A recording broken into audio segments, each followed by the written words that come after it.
जाओ अपने मूल प्रसंग में। घर में लोग दो वस्तु से ज़्यादा आजकल डिस्टर्ब रहते हैं।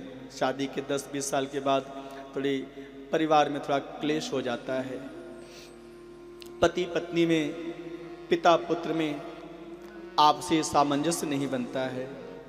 उसके लिए मैं आपको एक बहुत सुंदर उपाय बता दूं। आप लोगों को मैंने मंत्र बताया होगा, गुरु मंत्र दिया होगा, बहुत लोगों ने गुरु मंत्र लिया है हजारों की संख्या में, लेकिन मैं आपको मंत्र तो दे चुका हूं। अब ध्यान देना, मेरे जीवन में 3 वस्तु विशेष होती है। एक तो हमने बता दिया, पहली वस्तु सत्य का आचरण, ज्ञान का हमारे जीवन में समावेश, और तीसरा आनंद की प्राप्ति। ये जीवन का मुख्य उद्देश्य है, जिस उद्देश्य को लेकर हम यह कथा इस बार यहाँ पर कर रहे हैं। दूसरा, जीवन में सिद्धि प्राप्त करने के लिए 3 साधन बताए गए हैं। पहला साधन है मंत्र का साधन। आपने गुरु मंत्र, भगवान नारायण का मंत्र जपा, आप सिद्ध हो गए, अर्थात आपको भगवान का प्रेम प्राप्त हो गया। दूसरा साधन है तंत्र का साधन। तंत्र, मंत्र और यंत्र, ये 3 वस्तु है। हमारे इस शास्त्र में 3 वस्तु प्रामाणिकता के साथ बताई गई है। तंत्र साधना हमारे इस वैष्णव धर्म में निषेध बताया गया है। तांत्रिक लोग वो अलग होते हैं जी।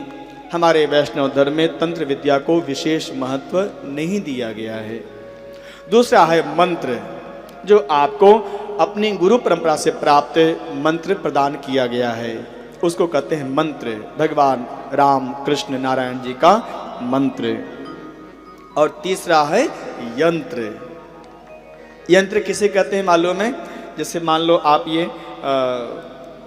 ये पेन आप कुछ लिख रहे हैं इससे, तो ये पेन क्या है? एक यंत्र है। यंत्र का मतलब साधन है ये लिखने का। आप जमीन से पानी बाहर निकालते हैं, कैसे निकालते हो? एक यंत्र के माध्यम से। यंत्र अर्थात मशीन, साधन। पानी जो जमीन के अंदर है उसको ऊपर निकालने के लिए हमने यंत्र का प्रयोग किया।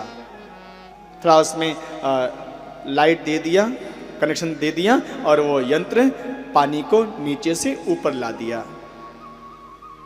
आप अपने घर में अपने छत पर पानी भेजते हो मशीन के माध्यम से, यंत्र के माध्यम से।